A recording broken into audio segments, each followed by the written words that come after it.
ये क्या हुआ है आपको? बेटे की शादी थी तो थकान हो गई। मौसम बदल रहा है तो जुकाम और बुखार हो गया। ऊपर से बहू के घर का खाना पता नहीं कैसा था कि पेट भी खराब हो गया। खाना तो बहुत बढ़िया था डॉक्टर साहब, सारे रिश्तेदार तारीफ कर रहे थे। रोहित की माँ इतनी कमज़ोर है कि जरा से में बीमार पड़ जाती है। डॉक्टर साहब आप सारी जांच करके देखिए, मुझे ऐसी क्या बीमारी है कि मेरी तबीयत ठीक ही नहीं रहती। फिलहाल तो ज़्यादा कुछ नहीं है, पहले आपके ज़ुकाम बुखार और पेट का इलाज कर लेते हैं, फिर बाकी के टेस्ट करवा लेंगे। अभी आप ये दवाइयाँ ले आइए। पिताजी मैं डॉक्टर साहब को छोड़कर और दवाइयाँ लेकर आता हूँ। माँ जी तो बीमार थी, इसलिए नेहा ने किचन संभाल लिया। माँ जी अब आपकी तबीयत कैसी है? पहले से ठीक है। आप बैठिए, मैं खाना लगाती हूँ। तेरे बाबूजी और रोहित ने खाना खा लिया? रोहित तो टिफिन लेकर ऑफिस गए हैं माँ, और बाबूजी ने खाना खा लिया है। आप शुरू कीजिए। यह क्या, खाने में इतना तेल इतने मसाले? अरे अभी अभी तो तबीयत ठीक हुई है मेरी, तुम क्या मुझे वापस बीमार करना चाहती हो? नहीं माँ जी, ऐसा नहीं है। क्या हुआ? देखो ये बहू ने कैसा खाना बनाया है। खाना तो बहुत ही स्वादिष्ट था। अरे मैं ये खाना खाऊंगी तो बीमार हो जाऊंगी ना। ओह हाँ, बहू को अभी पता नहीं ना तुम्हारे बारे में, रोहित समझा देगा उसे। देख बहू, अच्छे से समझ लेना कि इस घर में कैसा खाना बनता है। हाँ माँ जी, मैं समझ लूंगी, लेकिन अभी आप कुछ तो खा लो। ये खाना खा लूंगी तो कल का खाना खाने के लिए बचूंगी भी नहीं। सास की बातें सुनकर नेहा उदास हो गई। उसने रोहित के घर आती ही उससे माँ जी के खाने के बारे में पूछा। आज माँ जी ने मुझे खाने के लिए बहुत बुरा भला कहा। माँ को मसालेदार और तेल घी वाला खाना सूट नहीं करता, वो बीमार पड़ जाती हैं। ऐसी क्या बीमारी है माँ जी को? पता नहीं, आज तक कई डॉक्टरों को दिखाया, कितने टेस्ट करवाए, लेकिन कोई बीमारी पकड़ में ही नहीं आई। नेहा को कुछ समझ में तो नहीं आया, लेकिन उसने अपनी सास के हिसाब का खाना बनाना सीख लिया। माँ जी आज तो खाना ठीक है ना? खाना तो ठीक है, लेकिन ये मुआ रेडियो क्यों चल रहा है इतनी तेज आवाज में? वो माँ जी मैं अकेले काम करते करते बोर हो रही थी ना, तो टाइम पास करने के लिए चला दिया। तेरा इस टाइम पास के चक्कर में मेरा सर दर्द से फटने लगा है। तेज आवाज से मुझे माइग्रेन हो जाता है। सॉरी माँ जी, मुझे पता नहीं था। तुम्हें जब तक सब पता चलेगा तब तक मैं तो भगवान के पास ही पहुंच जाऊंगी। नहीं नहीं, ऐसा मत कहिए ना माँ जी। अब मैं कहीं भूख से ही ना मर जाऊं। खाना मेरे कमरे में रख दो। बेचारी नेहा, उस दिन उसे बहुत दुख हुआ। नेहा तुम रो क्यों रही हो? आज माँ जी ने मुझे बहुत बुरा भला कहा, मैं तो सिर्फ रेडियो सुन रही थी। ओहो, तुम माँ की बातों का बुरा मत मानो, उन्हें तेज आवाज से सर दर्द होने लगता है, दर्द की वजह से बोल दिया होगा कुछ। लेकिन मुझे तो ये सब पता ही नहीं था ना। इसीलिए बाबूजी ने मुझे पहले ही फोन करके सब कुछ बता दिया, और मैं तुम्हारे लिए ये हेडफोन लाया हूँ। अब तुम अपने गाने भी सुन सकती हो और माँ को परेशानी भी नहीं होगी। ये सिर्फ एक बात का हाल है, लेकिन माँ को तो हर चीज से परेशानी है। अब क्या कर सकते हैं, माँ बीमार ही इतनी रहती है। लेकिन माँ को ऐसी कौन सी बीमारी है? तुम्हें बताया तो था, किसी भी डॉक्टर को माँ की बीमारी समझ में नहीं आ रही। अब तुम भी ये सब सोचना छोड़ दो, ये हेडफोन लो और अपने पसंद के गाने सुनो। रोहित के गिफ्ट से नेहा की एक परेशानी तो दूर हो गई, लेकिन उसके मन में कई सवाल खड़े हो गए। आज मैं देर से उठाऊं या तुम जल्दी उठ गई? वो माँ जी को कल रात भर सर दर्द हुआ ना, तो जल्दी उठकर उनकी जगह मैंने पूजा कर दी। अरे वाह, अच्छा अच्छा, हे भगवान ये किसकी करामत है? ये तो माँ जी की आवाज है। चलो चल के देखते हैं। क्या हुआ माँ? अच्छा, यह घर में गुलाब कौन लाया? मुझे नहीं पता, मैं तो अभी उठाऊं। माँ जी आप कल रात भर सो नहीं पाई, तो मैंने जल्दी उठकर पूजा पाठ किया। घर में फूल नहीं थे ना, तो मैं बाजार से गुलाब के फूल ले आई। नेहा, माँ को गुलाब के फूल की एलर्जी है। अब मुझे ये कैसे पता होगा? अच्छा, तुझे कुछ पता नहीं तो तू वही काम क्यों करती है जिससे मेरी तबीयत खराब हो जाए? रोहित के बाबूजी, ये बहू मेरी जान लेना चाहती है। माँ जी, मुझे ऐसा करके क्या मिलेगा? वो तो तुझे ही पता, लेकिन कुछ तो है। रोहित की माँ, बस करो, बेचारी बहू को कुछ पता ही नहीं है, बस इसलिए उससे गलती हो जाती है। जाओ तुम कमरे में। बहू, तुम रोहित की माँ का बुरा मत मानो, वो अपनी बीमारियों से इतनी परेशान है कि उल्टा सीधा बोल देती है। नहीं नहीं बाबूजी, मुझे बुरा नहीं लग रहा, मुझे चिंता हो रही है माँ जी की बीमारी की। ये बताइए कि माँ जी को ऐसी प्रॉब्लम्स कब से होने लगी? शादी के 6-7 महीने बाद से। बाबूजी, तब घर का माहौल कैसा था? अरे भरा पूरा परिवार था। मेरे बाबूजी, माँ, काका, काकी, मेरे दोनों बड़े भाई, दोनों भाभियाँ, दोनों के 2-2 बच्चे हैं, एक छोटा भाई और एक बहन, सब साथ रहते थे। इतना बड़ा परिवार? हाँ, मैं जब 10 साल का हुआ ना, तब पापा का ट्रांसफर यहाँ हुआ। उसके पहले तक तो हमारी जॉइंट फैमिली ही थी। और माँ जी किस चीज से बीमार पड़ जाती हैं? जब तेज गर्मी हो, ठंड हो या ज्यादा बरसात हो जाए। जब माँ ज्यादा थक जाए, जैसे दिवाली पर घर की सफाई या कोई फंक्शन हो, या ज्यादा मेहमानों के आने से घर का काम बढ़ जाए। तेज म्यूजिक, तेज लाइट या ऐसे कोई तेज स्मेल आ जाए। तो माँ जी की ये बीमारी ठीक हो सकती है। कैसे? सब पता चल जाएगा। आप कल माँ जी की टेस्ट रिपोर्ट लेने जाने वाले हो ना? हाँ। तो सुनिए क्या करना है। अगले दिन रोहित माँ जी की रिपोर्ट्स लेकर आता है। माँ, बाबूजी, नेहा। अरे क्या हो गया रोहित? माँ जी की रिपोर्ट आ गई है। कुछ सीरियस है क्या? जिसका डर था वही हुआ। अरे गोल गोल बातें मत कर, सीधी तरफ बता बेटा, क्या हुआ है मुझे? माँ, आपकी किडनी, लिवर सब फेल हो गया है, आपका दिल भी कमजोर हो गया है। डॉक्टर ने कहा है कि आपके पास सिर्फ 1 महीना बचा है। ये क्या बक रहा है? ऐसा हो ही नहीं सकता। मुझे लग ही नहीं रहा कि मैं इतनी बीमार हूँ। लेकिन माँ जी, रिपोर्ट झूठी तो नहीं हो सकती ना? हाँ, माँ को 20 साल की उम्र से बीमारी लग गई थी, लेकिन कोई डॉक्टर पकड़ नहीं पाया और अब ये बीमारियां बहुत ज्यादा बढ़ गई हैं। हाँ रोहित की माँ, तुम्हें याद है शादी के 6 महीने बाद से तुम बीमार रहने लगी थी। अरे लेकिन वो अलग था, मुझे ऐसे कोई बीमारी नहीं हो सकती। ये तुम कैसे कह सकती हो माँ?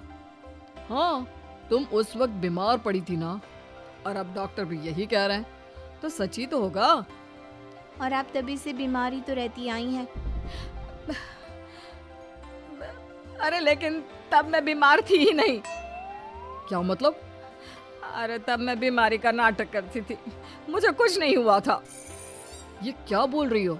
हाँ, घर में इतने सारे लोग थे और सबसे छोटी बहू मैं थी, तो सारा काम मुझे करना पड़ता, इसलिए काम से बचने के लिए मैं नाटक करने लगी। लेकिन आपको अभी भी वही बीमारियां होती है ना माँ? हाँ, अगर नाटक था तो ये प्रॉब्लम तुम्हें अभी क्यों होती है? इसका जवाब मैं देती हूँ। माँ जी कई महीनों तक नाटक करती रही, इसलिए इनके दिमाग ने धीरे धीरे इस झूठ को सच मान लिया और इनका दिमाग उन बीमारियों का एहसास कराने लगा। हैं? ऐसे भी होता है क्या? हाँ माँ जी, इसे प्लेसिबो इफेक्ट कहते हैं। जब आप बात बात पर बीमार पड़ने लगी तो मैंने अपने मामा से बात की, जो एक साइकोलॉजिस्ट है। उन्होंने बताया मुझे। तो ये रिपोर्ट्स? मैंने झूठी रिपोर्ट बनवाई थी नेहा के कहने पर, ताकि आप सच बताएं। यानी मुझे कुछ नहीं हुआ? नहीं माँ जी, और आपकी इस प्रॉब्लम का भी सोल्यूशन है। हम किसी अच्छे साइकोलॉजिस्ट को दिखाएंगे और आप जल्द ही ठीक हो जाएंगी।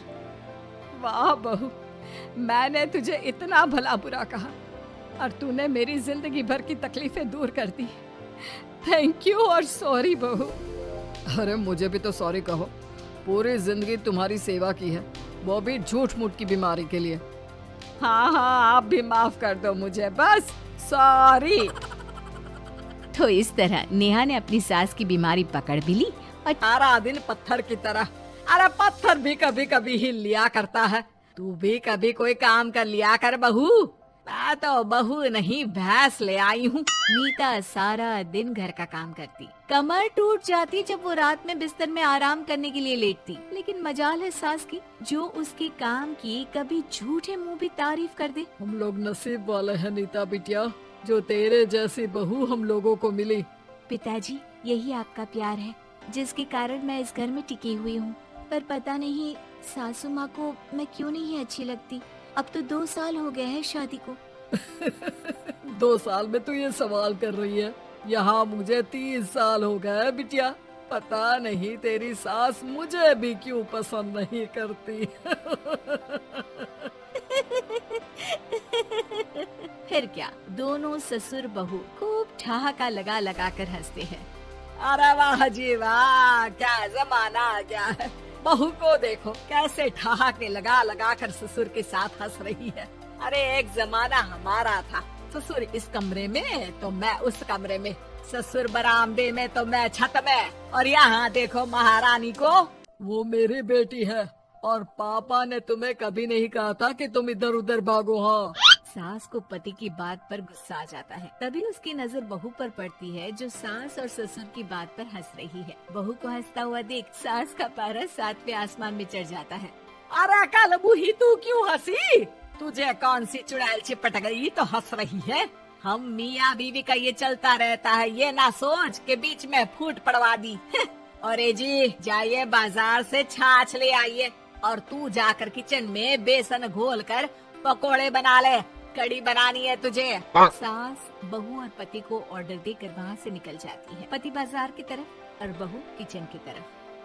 सारा काम हो गया, अब बस आराम से टीवी देखो। उधर सास, कड़ी खाने का बिल्कुल मन नहीं था, लेकिन जब ये लड़की खी खी करके दांत दिखाती है तो गुस्सा आ जाता है, लगता है कि मुंह नोच लो इसका। तभी सास के कान में बहू के जोर जोर से हंसने की आवाज आती है। सास का पारा फिर 7वें आसमान में चला जाता है। सास कमरे में जाती है जहाँ बहू टीवी में सीरियल देख रही होती है।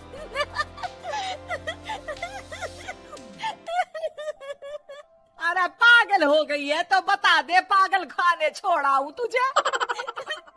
माँ जी, आइए ना, देखिए ना, आप भी ये सीन देखिए, कैसे बच्चे स्टॉप दैट खेल रहे हैं। इस खेल में ना जिसे स्टॉप दैट बोल दो उसे स्टॉप होना पड़ता है। हाँ हाँ, बहुत खेला है मैंने भी इसे बचपन में, कोई इतने भी पुराने लोग नहीं है हम। काश सासू माँ मैं भी ये खेल खेल पाती। सास को बहू की इस बात पर गुस्सा आ जाता है। यहाँ तो सारा घर फैला पड़ा है, रात के खाने की कोई तैयारी नहीं, और मैडम स्टॉप दैट खेलेंगी। हैं? अरे चल जाकर छत धो। बेचारी बहू जो अभी तक टीवी पर ठहाका मार रही थी, झाड़ू लेकर छत पर पहुंच जाती है। खुले आसमान के नीचे बहू भगवान की तरफ देखकर कहती है, हे भगवान, ये तो बता दो कैसे मेरे अंदर भी कोई क्वालिटी आएगी जिसे देखो जब देखो कुछ न कुछ सुना कर निकल जाता है। वो रोने लगती है, लेकिन करती भी तो क्या, भाग्य में जो लिखा है वो तो होगा ही। बहू पूरी छत साफ करके नीचे आती है, जहाँ सास मजे से बैठकर टीवी देख रही होती है और जोर जोर से हंस रही होती है। टीवी में वही स्टॉप दैट वाला सीरियल चल रहा होता है। मासूम बहू फिर से टीवी देखने लग जाती है। कितना मजेदार गेम है। सास को फिर बहू पर गुस्सा आ जाता है। अरे उसे तो बहू के हंसने की आवाज ही चुभती है। तुझे स्टॉप दैट खेलने का बहुत मन कर रहा है ना? मुझे बोल स्टॉप दैट, अब बोल स्टॉप दैट, बोल बोल। नहीं नहीं माँ जी, कैसी बात कर रही है? अच्छा तो फिर हंस क्यों रही है? अरे दम में तो बोल के दिखाना मुझे स्टॉप दैट। बहू सास के जोर देने पर जोर से गुस्से से बोल देती है, स्टॉप दैट। लेकिन ये क्या, सास तो मानो किसी भूत की तरह जम जाती है। मन तो कर रहा है कि ओवर ही ना बोलूं, लेकिन ये मानेगी तो नहीं ना। तभी डोरबेल बजती है और बहू सास को ओवर बोलना भूलकर दरवाजे पर चली जाती है। अरे कमला, तू क्या करने आई है? भाभी जी काम पर रख लो ना, बहुत जरूरत है पैसों की। मैं जानती हूँ, पर मेरी सास नहीं मानेगी ना। अरे पता नहीं भाभी कैसी सास है आपकी। इतना काम तो मैं 4 घर का नहीं करती जितना वो आपसे एक घर में करवा लेती है। बहू काम वाली से खड़े होकर तकरीबन आधे घंटे बात करती है और उसे विदा कर जैसे ही घर के अंदर आती है तो देखती है कि सास वैसी की वैसी ही खड़ी है। स्टॉप दैट, ये जो कह कर गई थी वो। अरे हाय, ये सासू माँ को क्या हो गया? अब ओवर बोलूंगी तो मेरी तो जान ही निकाल देगी। क्या करूँ मैं? बहू उनका हाथ पकड़कर बेड पर लिटा देती है और फिर कहती है, ओवर। क्या मेरे सर पर खड़ी रहेगी अब? क्या मैं आराम भी ना करूं? जा यहाँ से, बोला है ना कमरे में आया मत कर। जब देखो कमरे में घुसी रहती है, अलमारी को घुरती रहती है।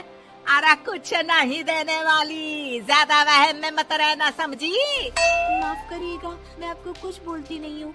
इसका मतलब ये तो नहीं है ना कि आप कुछ भी बोलती रहेंगी। अरे वाह जी वाह, स्टॉप दैट बोलते बोलते जबान भी खुल गई तेरी। हाँ, खुल गई और बोलूंगी भी। स्टॉप दैट, अब बोलो। लेकिन ये क्या? जैसे ही बहू ने बोला स्टॉप दैट, सास हो गई स्टॉप। हे भगवान, ये क्या हो रहा है सासू माँ? लेकिन बेचारी सास स्टॉप दैट में तो बोलती बंद हो गई उनकी। वाह जी वाह, लग रहा है कि अब सारा खेल मेरे हाथ में आ गया। बहू अब सास से स्टॉप दैट बोलकर कभी खाना बनवा लेती तो कभी घर साफ करवा लेती। अरे पता नहीं, मैं आजकल थकी थकी सी क्यों रहती हूँ। बीपी भी हाई रहता है, मन करता है सोई रहूं। और मैं डॉक्टर को लेकर आता हूँ। ये काम बहुत कर रही है, उम्र नहीं है आपकी इतना काम करने की। और ज्यादा काम किया तो काम तो मैं इतना कराऊंगी कि बस नाम की जिंदा रहेगी।